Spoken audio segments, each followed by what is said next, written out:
There is no UDA in Tiati. There is no wheelbarrow in Tiati. Yeah, we hear about it elsewhere, but it's not. We don't know about it in Tiati. Okay, thank you very much, Bonaske. When it comes to national politics, let me start from Baringo. Let nobody lie to you kwamba Baringo kuna chama ingine. There is no any other party in Baringo. Baringo will be UDA, and all aspirants, all the aspirants for all positions. If you not be from UDA, you'll never see that seat. I can only say that you can exempt Tiati. It's good to be honest. You can exempt Tiati because that's where Kanu has been playing its politics. But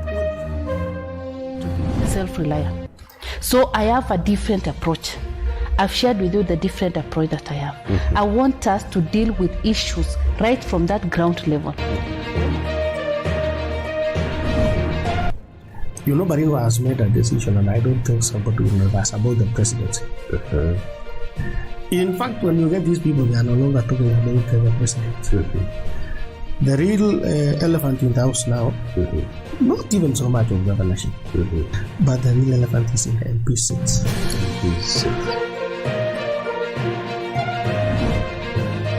Ni wakati wetu wa kupiga siasa kuleta uongozi mzuri Baringo County.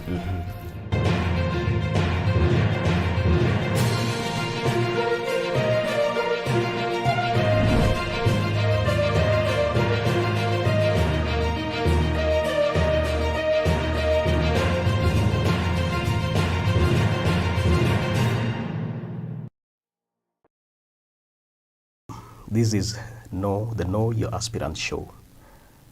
This is a platform that we give you an opportunity to get to interact and to get to also know who your aspirants are. Remember, we are heading into a general election, and before the general election as well, we do have a party nomination. And Baringo being one of the Rift Valley counties, you know which party is quite popular here. So the general election, before that, you would have a party nomination that would be highly competitive. And that is why we are having this conversation, so that you can get to know who these aspirants are and also get to ask some of the questions that you think you need to get to be clarified by these aspirants who are coming to this platform. I'm your host, Komen SK. Tonight we are hosting one of the youngest aspirants for the seat of the MP in Eldama Ravine constituency. This is the constituency where our officers are based, and that is why you see we've taken much of the time to welcome the aspirants who are from here. You start from where your home is. And Emmanuel is vying for the second time. You may have seen in one of the videos, he was saying he was on a wrong party in the previous election. And right now, he believes that he's in the right party and is more than ready to vie for the MP position. The platform as well, he's preparing these aspirants for a debate that will give them a common platform where they will be discussing issues that are pertaining the leadership and that are within the confines of what the Constitution defines as their role as the MPs, moving on to the senators, women rep, and also the governors. Well, it is a 1 hour of conversation, and this is a chance for your aspirant, Mheshimiwa Mtarajiwa Emmanuel, to get to be known on this platform. Karibu sana. Thank you so much, Komen. Thanks for having me in your studios, and congratulations for the beautiful job you're doing. Asante sana. When last were you here? It's been a while. It's been a minute. This is before the onset of COVID, I think. Ulitutembelea when we were still trying to figure out how this place would even look like. Yeah. Do you like it? I like it. I think, honestly, you're doing a brilliant job. Asante I couldn't sana. believe that you had made such a stride, and once again, congratulations. Well, asante sana. I think even you, by taking that, or rather responding in affirmative to our request to have you here, it's an honor to have you here. Well, you were young, 25 years, 5 years ago, you vied for the same seat. Who is Emmanuel Ngetuny? And who is this person who would tell the second in command of the country that ata sahi the confidence is high because niko na kakitu? Who is Emmanuel Ngetuny? Didn't see that coming. Thank you so much once more for having me in your studios. And this is one of the one of the greatest, innovations and enterprises we have in our constituency. Yeah. And it makes some of us prouder that we belong to this very constituency. Yeah, Emmanuel Ngetunyi is a young leader, born and bred in Eldama Ravine, a small, tiny village called Tumon, within the Lembus Queen ward. Last born of 3. I have 2 sisters. I'm the only son to my mother. I was born to a single mother who unfortunately passed away when I was young. I think I was around 12. Sorry for that. And I grew up pretty much as an orphan, but within a supportive community, Lembu's community, that ensured that I never lacked, that saw me through school. Attended Parole Primary School, and then grew up just like other kids in the village. Yeah. Later on went to Hemining High School, although I'd been selected to join Nairobi School, which Nairobi I understand school is your alma mater. Yeah, that's my alma mater. Tunaringa nayo lakini good enough. I can see quite a number of people have gone through that school. Yeah, so because of the background. Which year was that? Labda tungekutana high school. I think so. That was around 2000. That was 2006. Then I had left. You must 2006. When did you clear high school?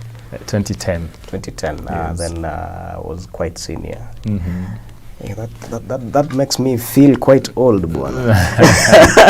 Not really. Yeah. So yeah, I could for the background I've just described. I wasn't able to join that school. Yeah. But then I went to Hemining High School, which was a good school by any standards, and it was taking the best students from across the constituency, and I was lucky to have been admitted into that institution. Yeah. So I went to Hemining High School, and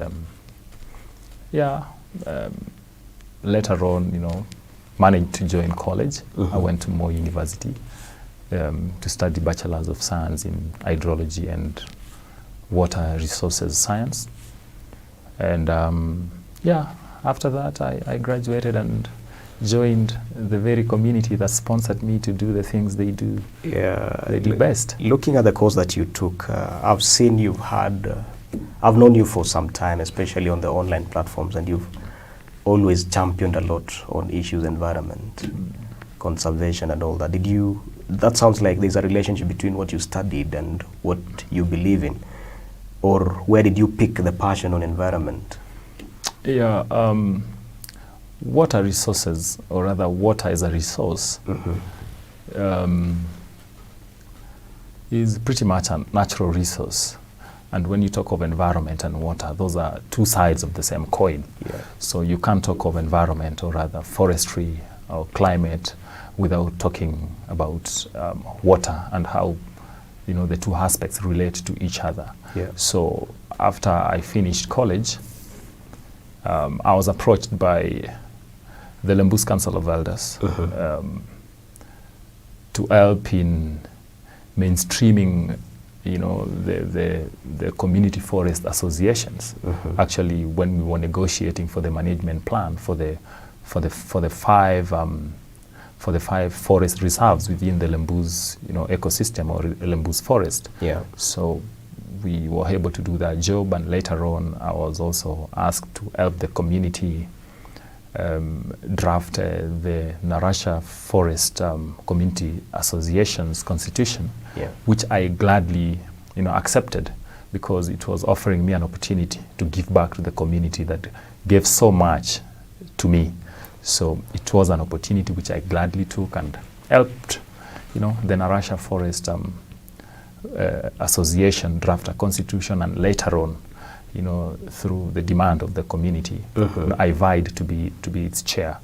And for those living within Eldama Ravine, they understand how important the forest resource, especially on the PELIS program. PELIS program is a program that is provided for by the Forest Management and Conservation Act for the community to benefit from natural resources as one way of participatory forest management. Yeah. So, coming from Eldama Ravine, we rely so much owing to the diminishing land resource.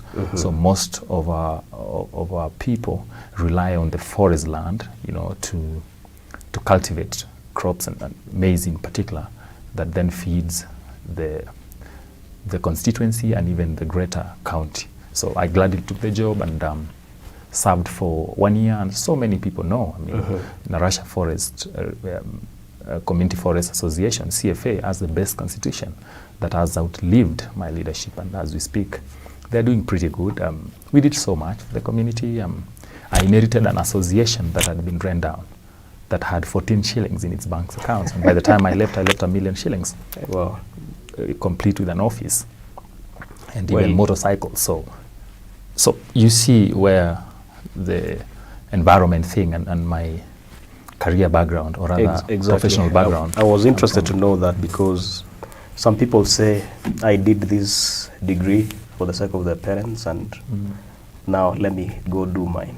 So that sounds like you almost knew exactly what you wanted to study in college. I particularly selected the course to do it. So I wanted to do an engineering course, but this is pretty much an engineering course. Hydrology is basically water engineering, so that is where my heart was in, and couple it up with now the environment bit of it, and I was home. Yeah.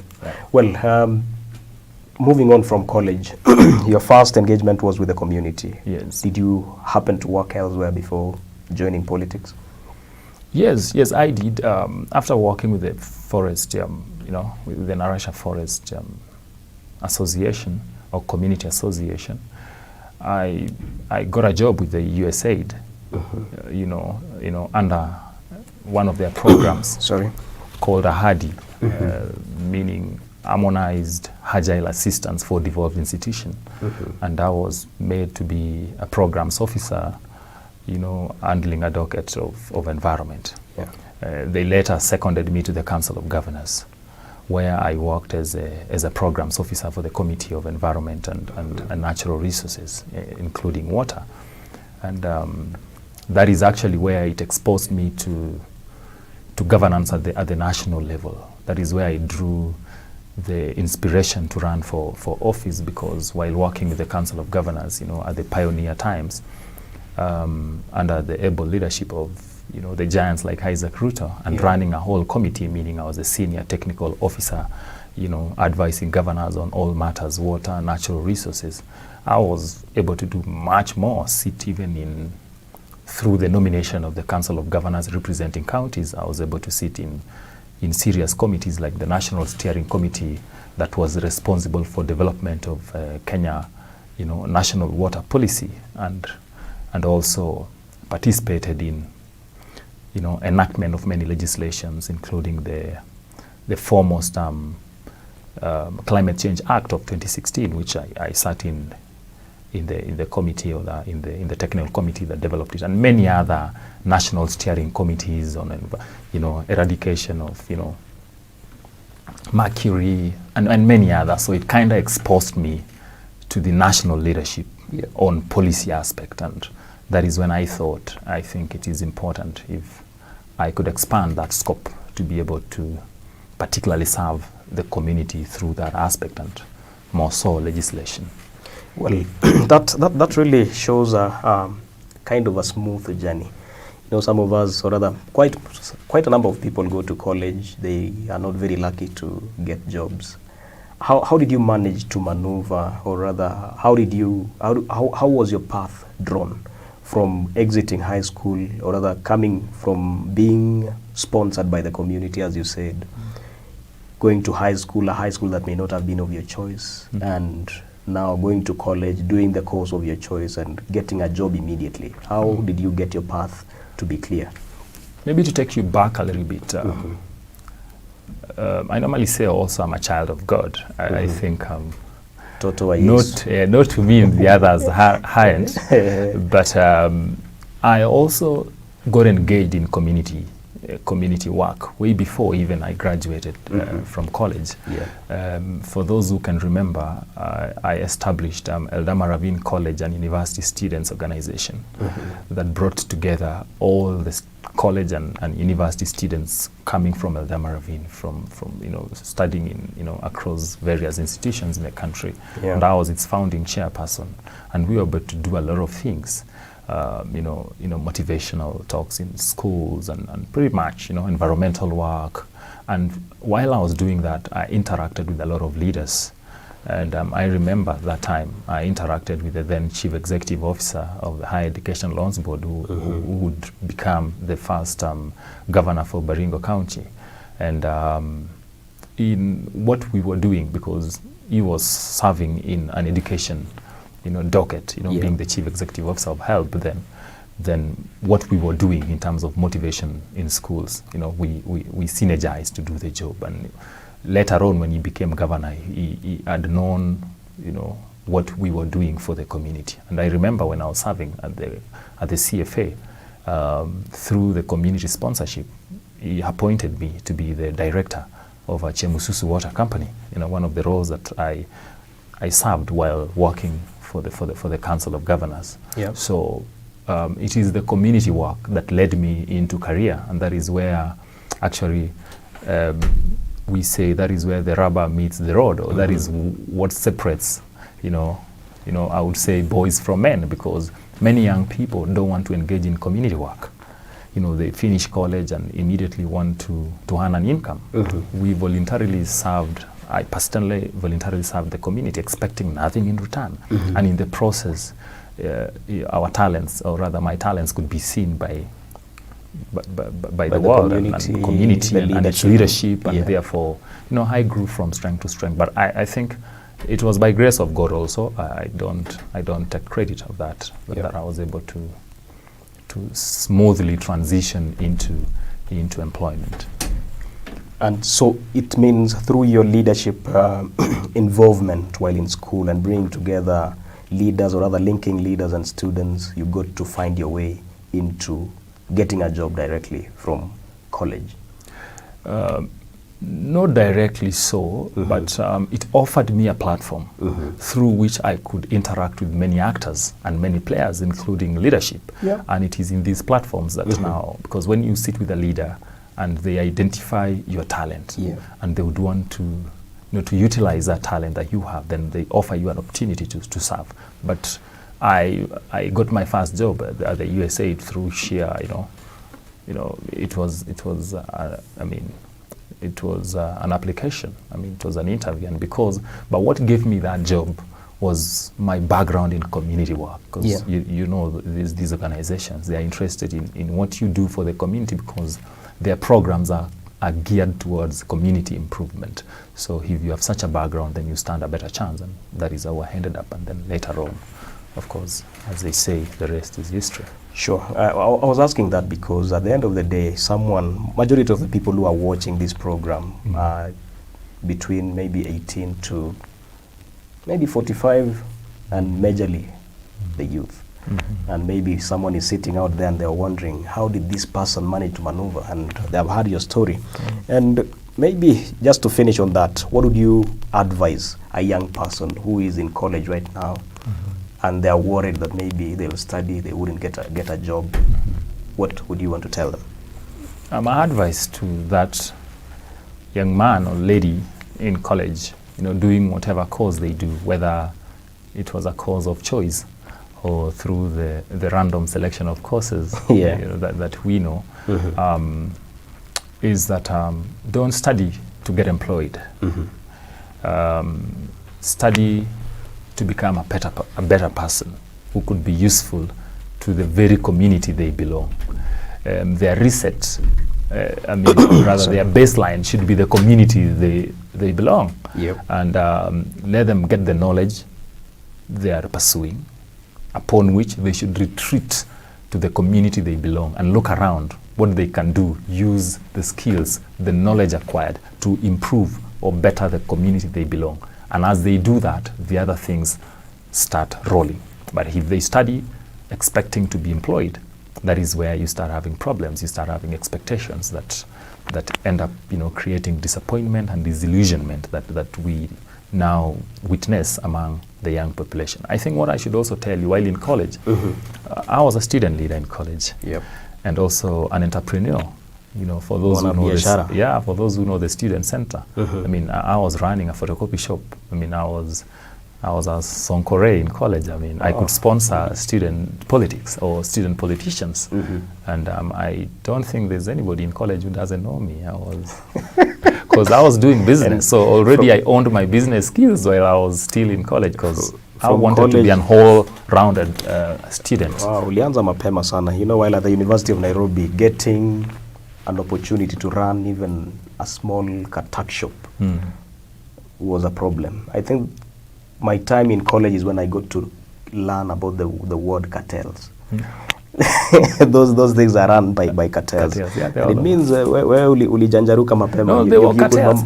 They were cartels, but you see, in college, as is in national politics or anywhere, politics and politicians control resources or opportunities to resources. And I've told you, I was so political in college. I sponsored a lot of people who ended up becoming chairpersons and having positions in college who would then give me favors, in return. There's no secret about that. That happens in this country. But you see, in my college, businesses in student center were controlled by a tender committee, which was chaired by a director of finance. And I happened to have financed an individual who ended up winning that docket. And politics and interests, and I think we can't separate them, and there's no crime about that. Well, you've built a very nice platform on how your politics began, and I think that is where we are going to talk about next. But before we go on to that, I wish to acknowledge a number of people who are watching. I can see Nicholas Chepkok nasema pongezi Mheshimiwa Simba. Is that your other name? Where did you get the name Simba? Ngetunyi? Ngetunyi is Emmanuel Ngetunyi. Simba. I mean, Ngetunyi is English, is Kalenjin for lion, so people say Simba, which is same thing. Well, that is clear. Nixon Kibet, watching from Nakuru County, informative. Congratulations, people. Edwin Kipruto, good to hear from Emmanuel Ngetunyi as a Nyongi. As the Nyongi, I think that is a generation. You belong to the Nyongi generation? I belong to the Nyongi generation. Yes, he's saying, proudly so. As the Nyongi generation, we are behind you. Thank you. I'm watching from Lembu Central, Kapcholoi. I'm watching from Baringo South, that is Hilary Kulei. Damaris, you're saying you're watching. Dennis Yator. Dennis Denster. Teriki Kosi, you're saying thumbs up. Dennis Denster, you're saying, not getting what you're saying. He's writing numbers. I don't know what those numbers mean. Alan Kipruto, I'm watching live. Upright Citizen. Kina Lima Abdul, well, tonight we are hosting a twin, so let's take the conversation to the aspirant who is here with us today. Ken Free, pongezi Ngetunyi, and you're a brave person. Tuko pamoja. Sorry for that. Komen Emmanuel, say hi to my roommate, Bwana D104. D104, yeah, in college, back in college. What is D104? That was a room in college. Okay. It's my guy, that one. Then Vicky Kim, Simba 001. I'm watching from Nairobi, from Tumon, Kimutai. Well, thank you for the comments. Keep sending your comments, and should there be a question that you'd want us to ask Mr. Ngetunyi, who is vying for the MP seat, Eldama Ravine, you can send it on the comment section. Our WhatsApp number as well is 0799030030. You can send your comments there, and our team will be able to filter them and get to have your comments or your questions read. We are also live as well on YouTube. So should you have a TV, you can cast it on your screen and sit at the comfort of your chair or a sofa and enjoy the show. Get to know your aspirant and get to ask it, or rather interact with them during the show. Now, Ngetunyi, active politics in college. getting out, working with the community, to the point of even learning the much that you learned while when you are attached to the Council of Governors. At what point did you decide that you're vying for the seat in 2017, and why? I would say before joining the Council of Governors. Yeah. Way back in 2013, I served as a campaign manager for a candidate for MP Eldama Ravine. And you know what managing campaign entails, like everything, managing finances, to managing people, you know, to planning campaign rules, you know, all that kind of thing. So I started developing that urge to run one day. But when I was working for the community, you know, as a chairman, you know, Narasha Forest Community Association, I could see how the people, how the lowest people in the society interact with resources, and how the role of government, or rather governance, was critical to ensuring that people access the resources they needed for, you know, to sustain their livelihoods. Because I will tell you, Narasha Forest, that forest, you know, we had about 2,000 farmers, you know, all of whom I was managing them, all of whom I was ensuring that they get the plots to cultivate, and as they did that, they also conserved the environment. So while I did that, I think I realized that I needed a better position to be able to do much more. And I wasn't satisfied with the Forest Act as it was then, and I wished to be in Parliament so that I amend some things that would then you know, enhance that particular aspect of conservation and at the same time livelihood improvement. But I was lucky, you know, God works in mysterious ways, because I got that job of the Council of Governors, and that was at the time when the process of amending the forest management and conservation law was happening, and I was immediately nominated to sit in representing the counties, to sit into that panel that was giving their views on behalf of the county governments. And I am proud to say some of the provisions of the participatory forest management that are now enshrined in the Forest Management and Conservation Act of 2019 had my input. And that is where I developed the interest to be in Parliament, where legislations are made, you know, and also oversight, because not so many people, in fact, it's unfortunate that not so many leaders from Eldama Ravine realize that the food basket of the county is in that forest. And now that even government has had a moratorium on planting or growing maize, you know, is there in government, no member of Parliament, no member of county assembly has even voiced this particular thing, because they don't seem to realize where the lives of their people are dependent on. And speaking about Narasha Forest, for the sake of anyone who's watching and they don't know what area it covers, maybe you can just mention in a bit. It's too local. I know your audience is global, but then for purposes of our local people, it stretches from here, Eldama Ravine town, where the headquarters of Baringo, you know, Forest Service are situated in, all the way to the other, to Mumberes, Chemeswan and Timboroa areas covering Maji Mazuri. So it's a wide area. You know, so it is covering the major part of Lembus Kwen? Yeah, it's one of the biggest forest reserves within the Lembus forest. Yeah, it covers Lembus Kwen, it covers Lembus ward, it covers Maji Mazuri Mumberes ward. It covers also the Eldama Ravine ward. And so many people living in Eldama Ravine town.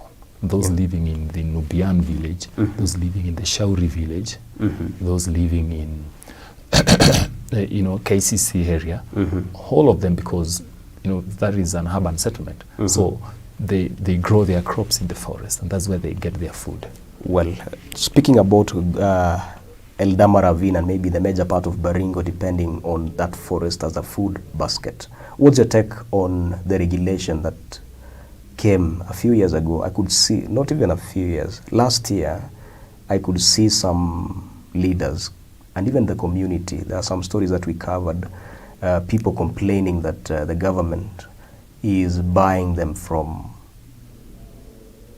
planting crops, Maize in particular. maize in particular.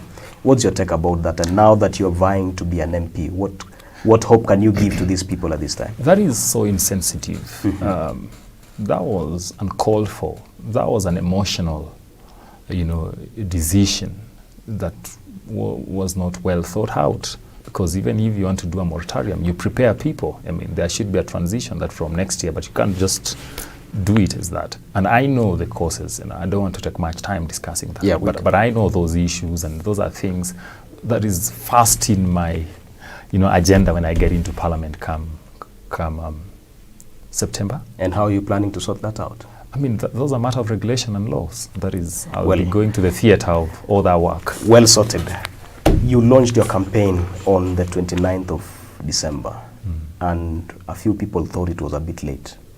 Eldama Ravine has about 163 or even more polling stations. I don't know how many were added, but as of 2017, it was sitting at 154. How far are you, and what are the odds of you clinching the UDA ticket? Of course, everybody now knows that you're vying on UDA. Did you come late? Do you think you're getting it? And how are you faring on? Yes, I agree. Many people thought I was late in the race, but I'm an experienced politician.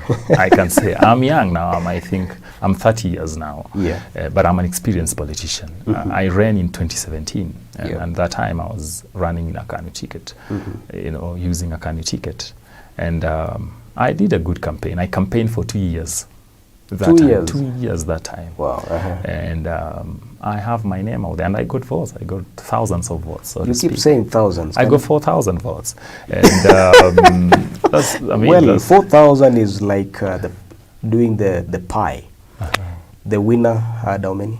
20-something thousand. 20-something. So you see, you're not very far from, if you do the percentages, I'm sure you're... I was only 25 years old. At that time. I didn't know much, but people got to know me. And I knew the constituency very well. I know all the polling stations. I visited about 90% of the polling stations while I was campaigning. Yeah. Although I was campaigning using a bike or whatnot, I was able to get into all those areas. And by the time I started working with KANU, that time, because my intention then was to run as independent. I just wanted to run. I didn't care which vehicle I was going to run in. Yeah. So later on, of course, KANU came and gave me, a party to run in, and it was good at the time. So I have an experience. I have the constituency in my fingertips. So with your experience, 2 months or rather 3 months to nominations, because you launched in December. 29th December. So it was as good as you're beginning your campaigns in January 2022. So you're counting January, February, March. And actually, I launched it on the 29th.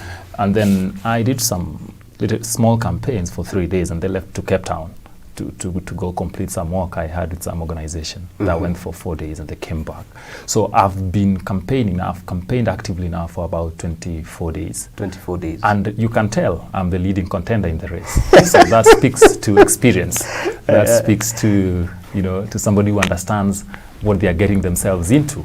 So we have all those constituencies, but according to my math, I need to make around 120 visits. You'll be surprised if I told you today, I almost ran late into these studios. Yes. Today I was doing my 81st meeting. 81st meeting in 24 days? Yes. So on average, unapiga meetings 4-5. I do 6, 7. 6, 7. Quality meetings where I have a 1 hour interaction, opportunity with the voters. And nobody else is campaigning. I wonder where my competitors are. I don't know which strategy they have. Because if campaigns, if winning entails meeting with the people, I don't see them unless now the constituency was split into 2 without my knowledge. But where I campaign, I don't see them. You don't see them? Maybe they're relying on now big functions like the one the deputy president had. Raia wananifichia white. But wacha wakufichia ukiwaona.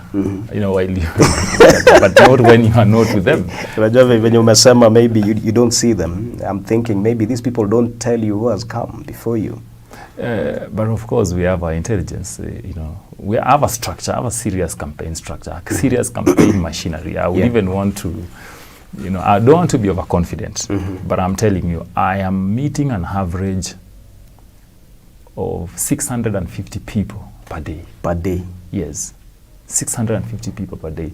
One-on-one interaction, selling my agenda for the people and what I stand for, because I'm not here to look for a job. Yeah. You know, I just left a job, so it's not a job, it's service to my community through these opportunities. So, and I sell that agenda. So my question was, what are the odds? And you've already answered. You're on the ground, you feel you're alone. It's a lone race, but you're not confident, or rather you're fearing of overconfidence, which is a good thing. At least you're cautious enough so that you can plan properly and increase the odds, of course, of clinching the seat. You see, Akina, the deputy president, they're telling Kenyans that let's push this thing to 70+1, not even 50+1. So we could maybe the highest percentage a candidate for Eldama Ravine seat has ever gotten, or an elected leader, when it used to be South Baringo, was Honorable Awe Kiplagat. During the time of Badilisha Gia, he got 86%. 86%. Looks like we are doing the same. Looks like we'll do the same this time around. Well, so if you're a competitor or rather an aspirant for Eldama Ravine seat, you've had someone is already eyeing an 80% win in the nominations and of course in the finals. Before we move on to our next conversation, of course, you're interested in the agenda of this gentleman, and that is what we are coming to discuss about in a moment. Before we take a break, we'll be taking a break, then we come back so we can discuss the agenda. You've seen his confidence. You've heard about his background. And of importance is, he's a young man, and quite a number of people who are watching this program are young people who wish to learn from the people who have gone before them. And listening to that story, it's inspirational, according to me. And I think it's something that quite a lot that you can learn even outside the politics that we are discussing today. And before we go on a break, I will read a few comments. Ben Kemei, an idea whose time has come. Simba 001. Raymond Rono, following from the University of Eldoret, we are proud of you, legend. Yani people are already describing you as a legend. That's my alma mater, so they're entitled to. Well, Charles Hirosh is saying the idea whose time has come. Jacinta Williams, all the best, brother. Francis Kibai, who is an MCA aspirant for Baringo South, or rather in one of the wards in Baringo South, that is Mochongoi ward. Francis Kibai, Mheshimiwa, is also a nominated MCA. Oh, awesome. And Asema, I like how Emmanuel Ngetuny boldly runs the show. Or rather, how he boldly ran the show during the DP's visit in Eldama Ravine. You can see, so you're saying you didn't see where my comment was coming from. You can see people from as far as Baringo South are talking about how you came out to say what you said. Maybe we'll play that clip when we come back from from our break. Chiriot KE, you're saying you're following as inspirational. That is inspirational, brother Ngetuny. I believe he can provide proper leadership to Eldama Ravine constituency. I vote in Baringo North, but I wish you the very best. Meanwhile, the tempo in Baringo North is getting on fire. I'm getting that. David Kimutai, that would be our final comment, following you in Kilgoris. Is it Gilgoris, Kenya? Sema kitu on the dairy value chain. And I think that should be coming during your outlining of your agenda. Sakida Jeb Kimboy, you're saying Bunge 2022 on the Kenyan map. Well, we'll take a break, and should you have any other comment, you can send it through the comment section. You can put on the comment section, or you can also send it via WhatsApp, that is 0799 030 030. Well, 2-minute break, usibanduke. Right now in Marigat, Baringo County, a farmer is irrigating his farm that would soon feed a nation. The large-scale hay farmer in Kampiamoto, Nakuru County, is making a fortune out of his partnership with the Kenya Seed.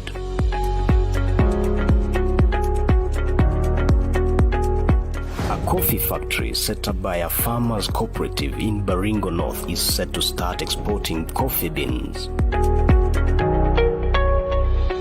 The budding dairy farmers in Eldama Ravine, through collaboration, would soon be setting up their milk processing plant.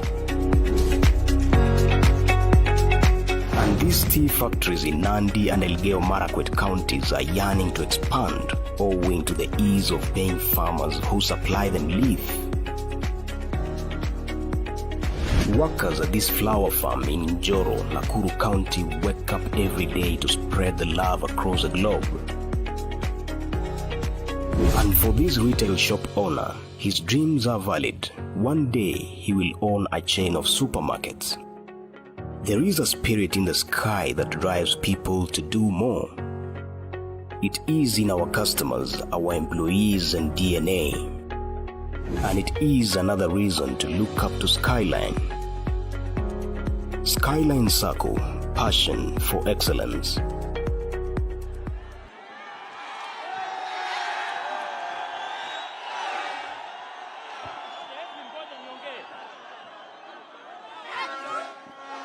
Arambe! Arambe! Kenya Kwanza! UDA! Mheshimiwa Rais wa 5 wa nchi ya Kenya. Mimi naitwa Mheshimiwa Emmanuel Ngetunyi. Mwaka wa 2017 nikiwa na miaka 25 nilisimama ubunge Ravine hii. Wakati huo sikuwa na bibi, sikuwa na gari, sikuwa na kakitu, na nikapata kura maelfu. Tulia. Wakati huo mimi nataka rais asikie. Wakati huo nilikuwa kwa chama mbaya. Sasa 2022 niko na bibi, niko na gari, niko kwa chama nzuri, niko na naibu wa rais na niko na kakitu. Watawezana kweli? Watawezana kweli? Asante sana, Mungu awabariki.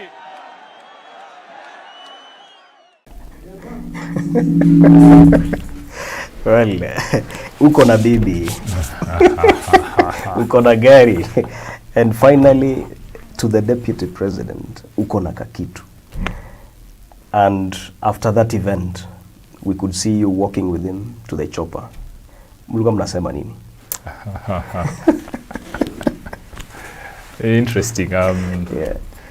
What I was basically doing, you know what happens in a campaign rally? That was only 49 seconds. And I needed to, craft my message in a way that was going to captivate the crowd and at the same time pass a message. So it wasn't an opportunity to say who you are, to say what you do, what you stand for. It was just sarakasi ya siasa. And what I basically did was to capture the bottom up, approach of life that reflects who I am. Like in 2017, where I was, and now I am where I am. And that is bottom up. I mean, last time I was able to achieve what I achieved, with all those challenges. But then here I am, and of course the deputy president was impressed. And I'd never met the deputy president before. Oh, really? One-on-one. I'd never met. Our paths I'd never crossed before, and that was the first time I was able to see him up close. And immediately that thing happened. He gave a signal to one, I think, of the security personnel that I should, go see him, go ahead. Immediately I finished to where, his chopper had landed. And of course we had a word or two, and even had the opportunity to, be with him for a few minutes along the trip. And yeah, it was impressive. Whatever we said remains a private conversation between some two leaders. Well, and that brings us to our next question. You impressed the people in that crowd. I hope I did. What, of course, we are judging by the reaction, so that's purely from what everybody saw in public. What's your agenda for these people? Thank you so much. I've longed for that question because I stand for something. Like I told you, I just left an engagement that I had to come and run for MP Eldama Ravine because I have an agenda.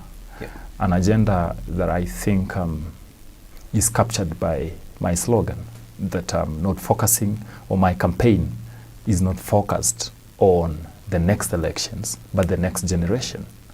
Your campaign is not focused on the next election, that is a re-election, but the next generation. Yeah, because, you know, next election is short term. You'd even want to, you know, roll out white elephants in the name of projects for you to just be re-elected, but it has no value for people in the years to come. And some leaders can also hold on and say wanakurilizia projects kama dawa. Yeah, that's what so happens. That you can wait in anticipation for the next. We now see leaders distributing CDF checks. I mean, a role that should be a reserve of an office secretary, you know, releasing checks here and there. And these checks are dated. I mean, I don't know which year, where have they been? Because those are people who are just focused in the next elections. And that is a politics of deceit that my campaign seeks to bring to a halt. I have an agenda for the people, which is different from what I think, you know, those of my competitors, if they have, you know, any. I talk about, you know, human development. Ujenzi wa watu, as you hear me say, not ujenzi wa miundo misingi. You know, many leaders, you know, talk about infrastructure. I want to do water, I want to do road, I want to do blah, blah, blah, blah. But they have forgotten a critical aspect, you know, of life, that is development of human being. And, you know, and majority of the humans in our society are the young people whom I represent.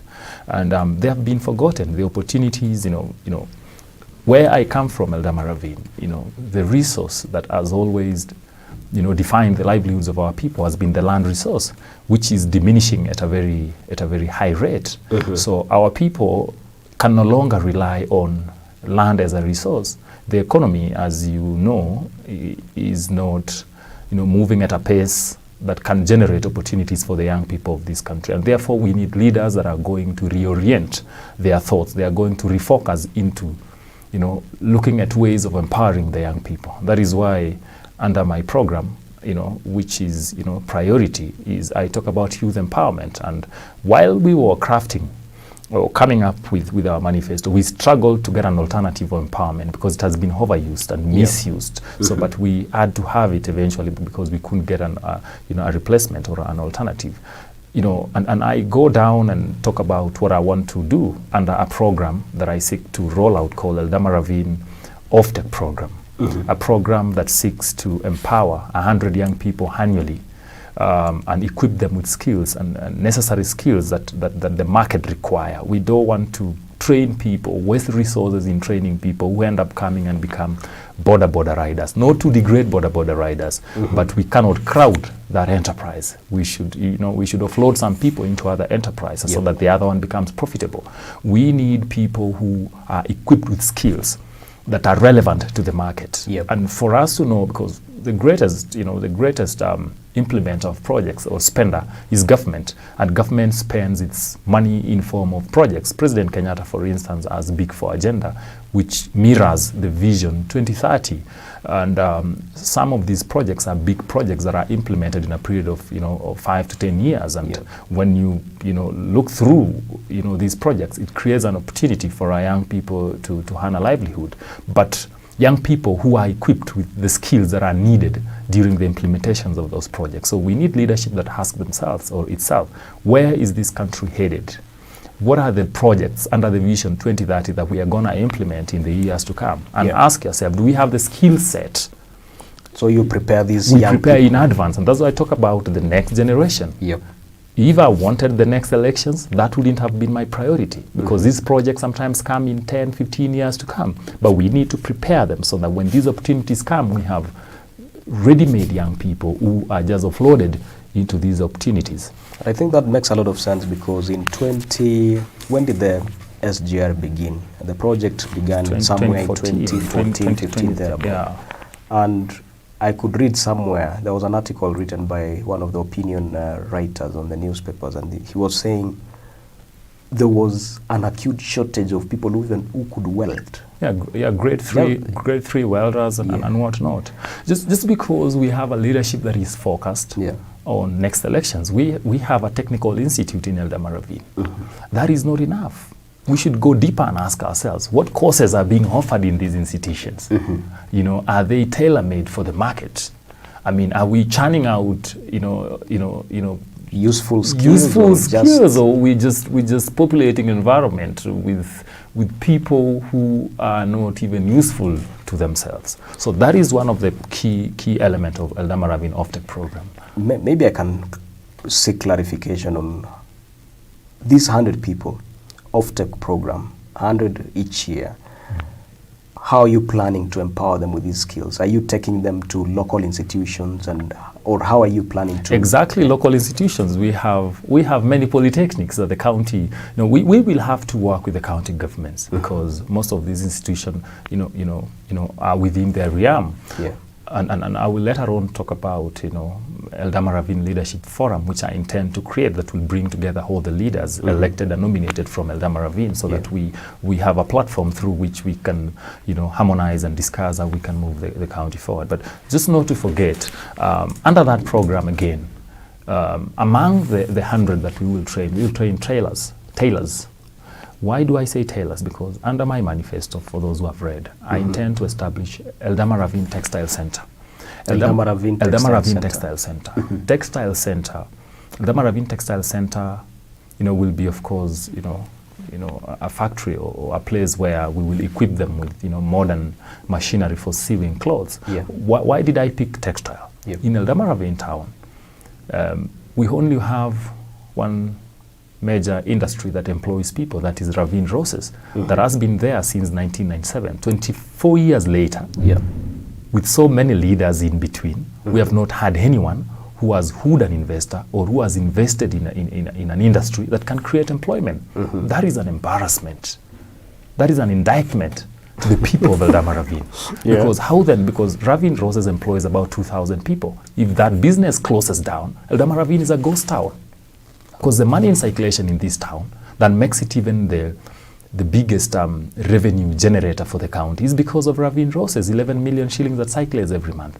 It is an embarrassment that 24 years later, no leader has ever thought of that. We just talk of roads, water, things that we keep on talking about every other time. I intend to establish Eldama Ravine Textile Center. Why do I say that? Eldama Ravine, textile is a good industry. I'll give you an example. We have 96 primary schools within Eldama Ravine. We have 42 secondary schools and 35 private institutions. If you are to look and ask yourself, how many students and pupils are in our institutions? We have about 35,000 of them. All of them wear school uniform. My little research shows me that 80% of these clothes come from outside Eldama Ravine. Definitely. And each cloth, each set of uniform is about 2,000 shillings to the least. So 35,000 times 2,000, that is a whooping 70 million Kenya shillings that we lose every year in formal school uniform. One way of protecting that resource, because each parent struggles, however poor they are, to ensure that their children are clothed so that they look like others. So that is hard-earned money that we need to ensure that it remains within Eldama Ravine. And we have to have a place through which we do that, and that is Eldama Ravine Textile Center. And we will employ about 100 young people from Eldama Ravine. That is one way of empowering young people, building the human resource, developing the human being. And that is what I bring, to this campaign that is different from the rest. Because people talk about CDF. That is what the Eldama Ravine voters have been conditioned to think when it comes to parliamentary leadership. Because CDF is money that has been set aside. Even if we don't have a member of parliament, they have to come. So that is not something one should even talk about. And even, in fact, the CDF Act goes further to stipulate how that money is going to spend, 2% on environment, blah, blah, on this. So, there's no genius in managing CDF. So we need leadership that goes, over and beyond the usual, so that we are able to create opportunities for our young people. Because if we don't do that, what are we going to do to our children? Well, that is on the Offtake program, and you've linked very well to the textile industry that you want to bring to this town. What other agenda are you using, or rather are you selling to the people when you meet these 650 people every day while campaigning? A lot more. I have a program about education. I'm a product of education myself. Had it not been for education, I mean, I struggled as a young person. I mean, those who know my life, I even brew busa to make a living sometimes in life. Wow. But it is only through education that the gentleman, with you now, is what he is. And that is critical. And that is why I've said under my manifesto, I am going to upgrade one primary school powered into a center of excellence. One primary school powered. So that means we'll have six of them. Center of excellence. Primary school is so good because look at what is happening in our schools. Those who are well-to-do in the community have moved their kids into these private academies and left the primary schools to the poor in the community. They can't even develop those schools, so nobody looked at those schools anymore. We need good schools so that young person, that orphan, who, I was an orphan before, that somebody coming from that humble background can have a good school that they can use as a platform to realize their dreams of becoming presidents, of becoming members of parliament like I do in the future. And we need to look into what is ailing our Eldama Ravine schools. Why are our schools not performing? We need to bring together all the stakeholders within the education sector so that we ask ourselves, why is it that our schools are not doing well? Why is it that our schools are not performing? Yet when our children who come out of our primary schools go to study in other secondary schools outside their constituency, they pass so well like some of us. Why are our secondary schools killing our children? And there's a huge conversation actually on that, because right now any working class person will not take their child to a public primary school. And I think that makes really a lot of sense. And in Rwanda, I mean, it is prestigious to be in public school in Rwanda. Where did we get it wrong? Because we have monetized education. Yes, and we need to look into that more critically. Yeah. Whereas we appreciate the role of course, private sector in expanding access to education, we also need to ask ourselves, how do we ensure that those who remain in these public schools also, get fair opportunity just like the rest? Very well. Any other agenda before we go into the questions that are coming from Wananchi? Yeah, we have a lot of agenda. One of the agenda I told you, which is critical to me, is lobbying for tarmacking of our roads. I'll tell you one surprising thing. In Eldama Ravine constituency, or rather in the country, Jubilee government boasts of having tarmacked or upgraded, dusty roads, into bitumen standards, 10,000 kilometers of them. Yeah, and that is something that Jubilee government talks about. Brags about. Yeah, they brags about everybody. Even the deputy president talked about it the other time. Let me tell you one thing. Yeah. When you talk about 10,000, kilometer of new tarmac, that is huge. People don't understand. From Eldoret, for instance, to Mombasa, you talk about 800 kilometers. Yep. For you to get 10,000 kilometers, it is like going to Eldoret and Mombasa 12 times. Like 12 times. And of those 10,000 kilometers, Eldama Ravine got none, not even an inch. Wait. Of the 10,000, Eldama Ravine constituency got none. In fact, I'm trying to look at my constituency. Did we get one? I think yes. The one from Mochongoi heading to Marakwet. There's something. We have 400 in Baringo, so maybe you benefited from the 400. Ours is about 52 kilometers. So yeah, you make the 400. Eldama Ravine, none. There's Baringo North, the one running from Ainapmoi, heading to Barwesa. Yes. And there's that one from Kipsaraman dropping down to... And they are ongoing ones, and none talk about Eldama Ravine yet. So we have... hakuna hata moja Ravine? If anything, the road network that we had has diminished, because the road going to Hemining from Eldama Ravine, half of it is now back to what it used to be. So while the country progresses, Eldama Ravine regresses, yet we have leadership that boasts of having done miracles for the constituency. Most of these resources are national government resources. They are not county government resources, and they are fought in parliament.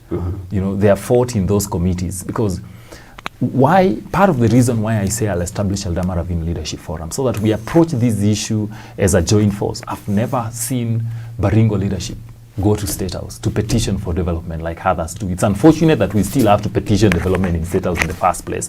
But be what may, I've never seen them. I've never seen even people taking professionals to State House. We see people going to, from other regions, going to State House, in, out, lobbying for resources. None of us has ever done that because each of us want to take, credit of one way. I mean, we have a problem of leadership. We have a deficit of leadership in Eldama Ravine, which my candidature seeks to provide given an opportunity.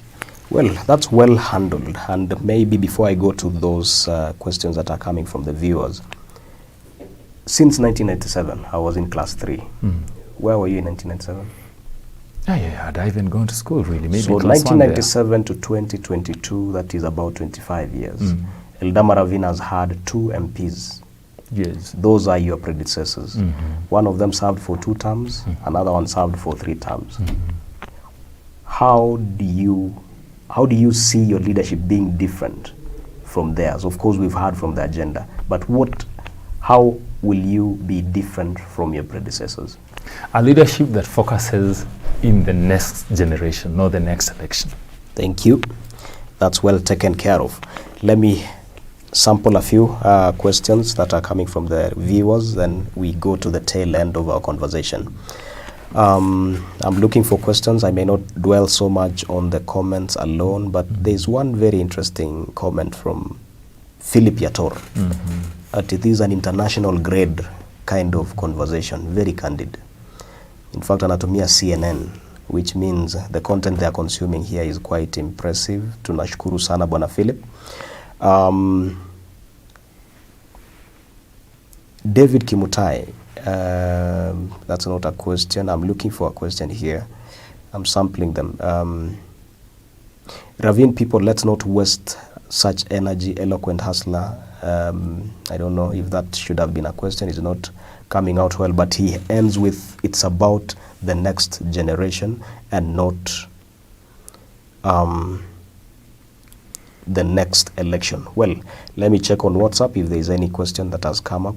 Mheshimiwa Ngetuny is indeed a bold leader that Eldama Ravine will take, and he will take Eldama Ravine to the next level. That is Keegan Musa. You're watching from Cap Brandy.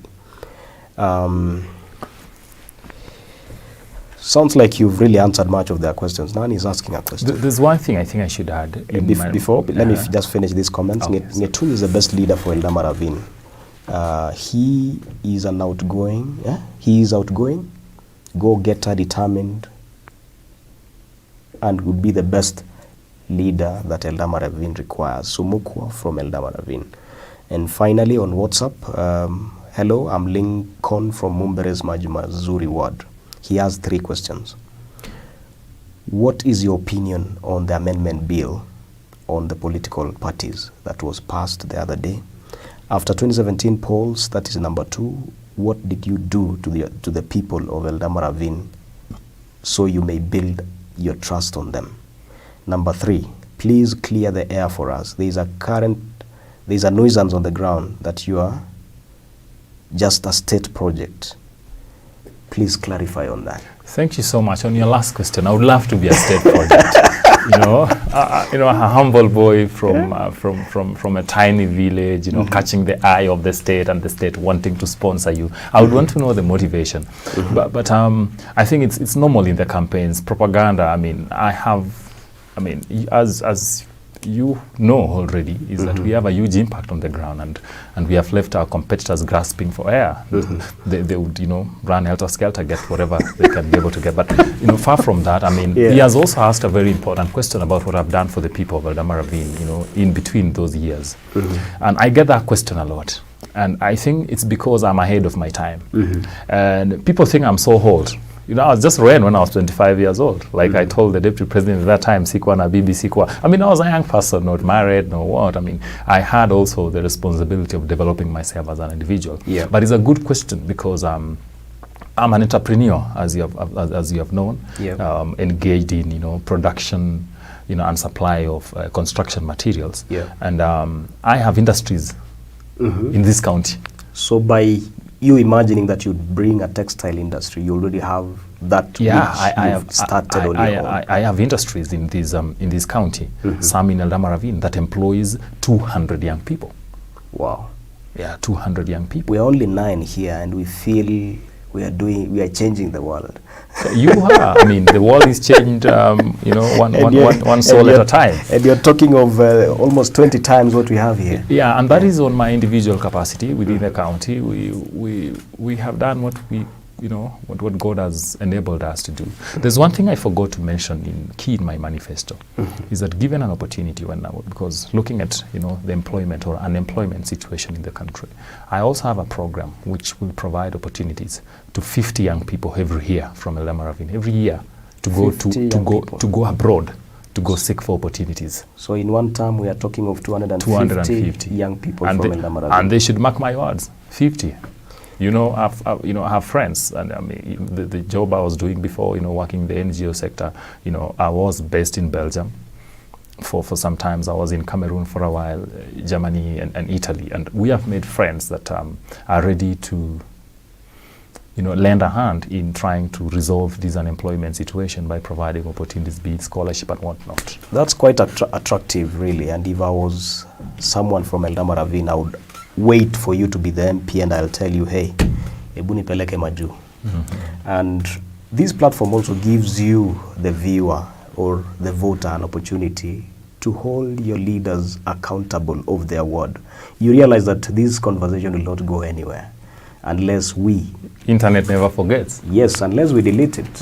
But why would we delete it, yet we are engaging the public? So it's an opportunity for you. As much as you're watching, get to remember what your leaders are saying on this platform, because those are the kind of things you'll use to rate them. Of course, you're talking of not focusing on the next election, but the next generation. But should you get to implement what you've promised, it will be the happiness for these people.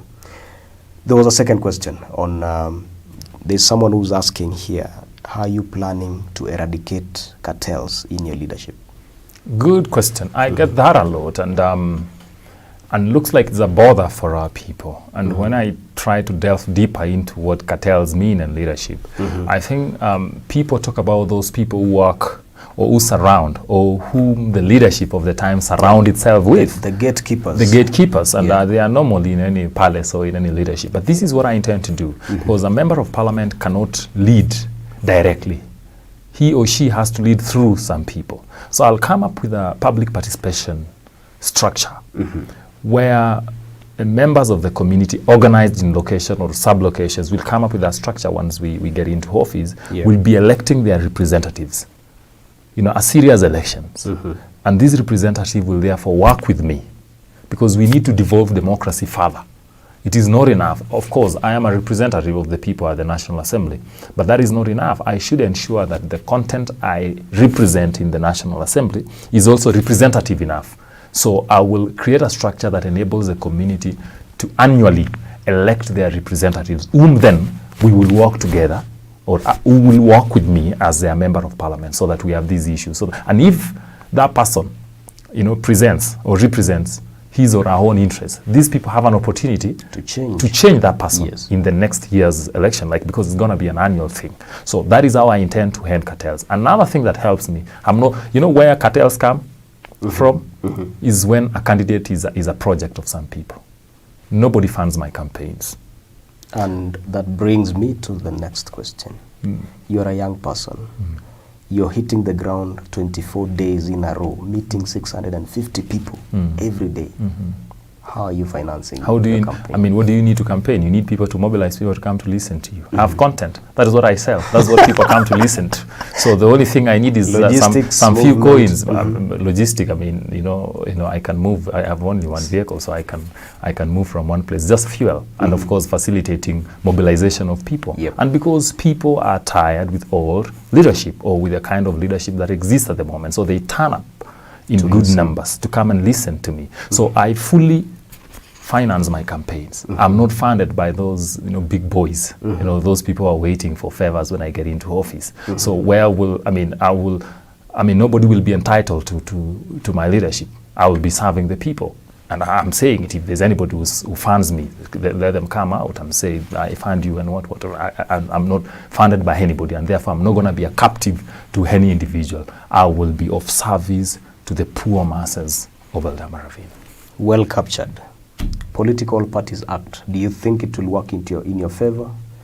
Or how are you planning to win this election, or rather this nomination? Because I see there's a huge competition. And maybe for the sake of the viewers, Eldama Ravine constituency race for the MP has attracted about 9 candidates. Among them is the young man you're seeing him here. We are hosting here today. Another person is Mheshimiwa Musa Sirma. He was the East African Legislative Assembly member, and he was also an MP in Eldama Ravine between 1997 and 2007 before Mheshimiwa Lesonet took over from him. There's also the personal assistant to the Roads Minister, Engineer John Masharia, and that personal assistant is Mheshimiwa mtarajiwa pia anaitwa Halima. Is it Halima Abdul? Yes. There is also Caleb Kipchirchir, ni kijana pia kama wewe naona anabambana. There is also Nixon Mutai, who once worked with the county government as a chief of staff. And a number of them, I may not remember all the names, but 9 aspirants.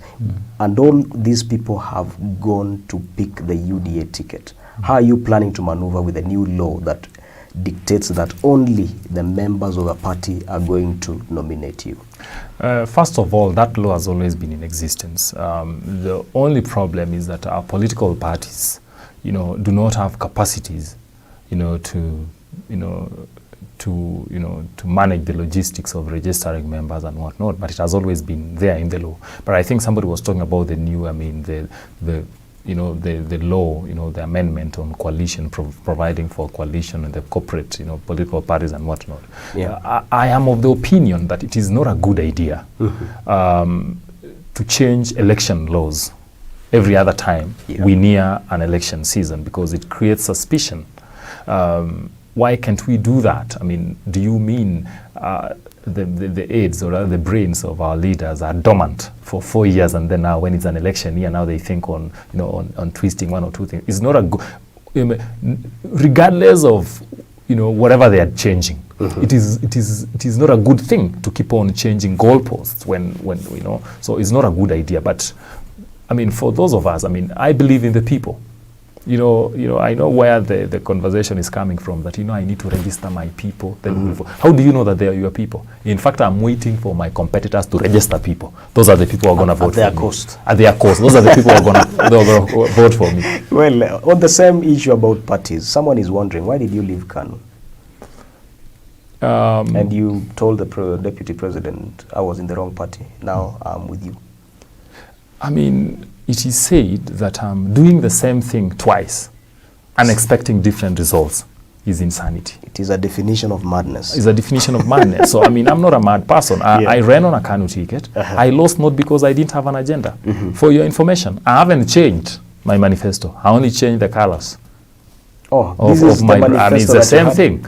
And people are listening to it more than they were listening when I was in Kanu. So it tells you something about people and parties. Okay. So, in the ground too, ilizungumza. Who am I to? So you're listening to the people. To the people. All right. On YouTube, we can see a number of comments here. Chero Kirwa anasema, you are the liberator of our time. Kimutai Edwin, wisdom is coming from his mouth and is really equal to the task. Kigen Musa, Simbas 001, big up Mheshimiwa. Kigen Musa, again, you're saying a new generation leader. And finally, Mundara, Nathan Mundara, your love for the community and your genuine desire to lead is impressive. All the best. Okay. And that is the last comment on YouTube. Maybe I can check the final ones before we give you an opportunity to give your final words to the people of Eldama Ravine just for tonight. Kiplagat Cheramgoy.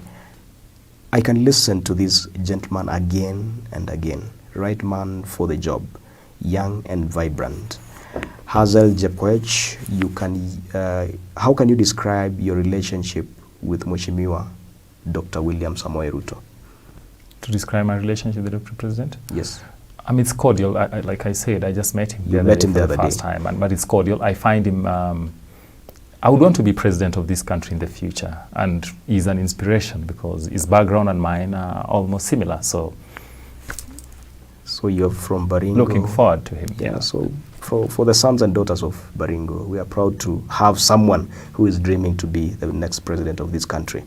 And at least maybe in those 20, 30 years, I would be saying I once interviewed the person you're seeing as your president a few years ago. Well, Blair Kosgei, hatuna budi kuwa na kiongozi mahiri, Kiswahili my friend. Hatuna budi kuwa na kiongozi mahiri na wa ustadi wa juu kama Ngetunyi. Tunamwombea mema kila wakati.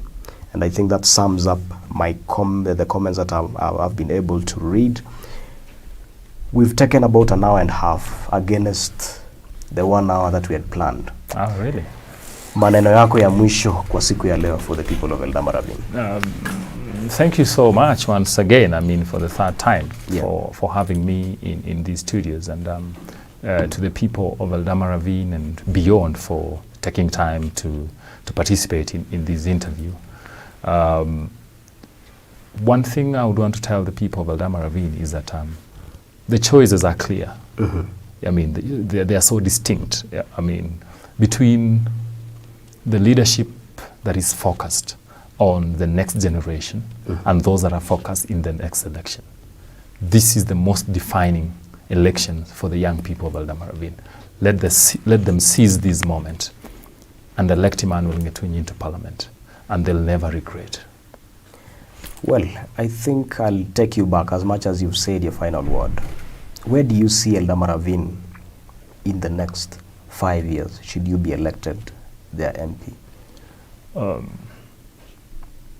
In 5 years, I mean, I see Eldama Ravine being a center of excellence, a model of representative leadership in this country, a constituency whose leadership is mindful of its people, its livelihoods, and its sons and daughters, a constituency that will be visible within, the map of this country, because we intend not only to be, representatives of Eldama Ravine, but I see myself, and therefore the constituency in 5 years, as one of the parliamentary leaders, parliamentary leadership, seeking position of parliamentary leadership, be it in minority or majority whip, because we hope that we are going to win, or even sharing, critical committees in parliament, because we have the capacity and we have had the opportunity to interact with those people before. So Eldama Ravine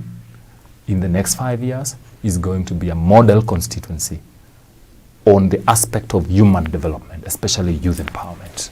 Well, you've heard from Emmanuel Ngetunyi. It's been an hour and a half of conversation regarding his agenda to the people of Eldama Ravine. From the comments, we can see a lot of excitement. People are saying this has been a very candid conversation. And this is a platform, the only platform in Baringo at this time of elections, to give you an opportunity to you, the viewer, the voter, to get to interact with these people who are seeking their elective positions, from the MCA to the governor. This platform, Know Your Aspirant, comes to you every day, and we started from February 1st. It will be running to March 1st of this year, 2022.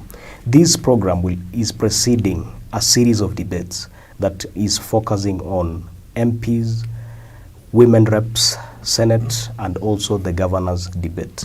Within these debates, we are providing a platform where these people can engage on an equal platform. And part of the objective is to give you an opportunity to note down what these people are saying. Should they be elected, you will be able to hold them accountable when that time comes. Who would you expect to be here next? Tomorrow, we'll be hosting Nixon Mutai, who wishes to also be the MP for Eldama Ravine. He served as a chief of staff during the first county government of Baringo. And this time round, he wishes to serve the people of Eldama Ravine as an MP. On Saturday, we'll unveil to you who will be coming here. And there's a whole lineup until the 1st of March this year. I've been your host, Komen SK. Mine is to thank you for taking your time to watch this program. I wish also to acknowledge the team that is behind the cameras, the technical team that is ensuring that you get a smooth signal from the beginning to the end. This is the platform that shapes the leadership of Baringo. Thank you and have a good night.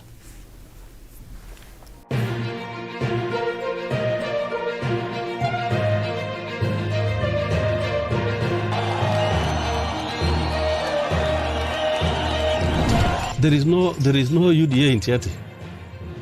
There is no wheelbarrow in Tiaty. Yeah, we hear about it elsewhere, but it's not. We don't know about it in Tiaty. Okay, thank you very much, Bwana SK. When it comes to national politics, let me start from Baringo. Let nobody lie to you kwamba Baringo kuna chama ingine. There is no any other party in Baringo. Baringo will be UDA, and all aspirants, all the aspirants for all positions. If you not be from UDA, you'll never see that seat. I can only say that you can exempt Tiaty. It's good to be honest. You can exempt Tiaty because that's where Kanu has been playing its politics. But self-reliant. So I have a different approach. I've shared with you the different approach that I have. I want us to deal with issues right from that ground level. You know, Baringo has made a decision, and I don't think somebody will reverse about the presidency. In fact, when you get these people, they are no longer talking about the president. The real elephant in the house now, not even so much of governorship, but the real elephant is in the MP seats.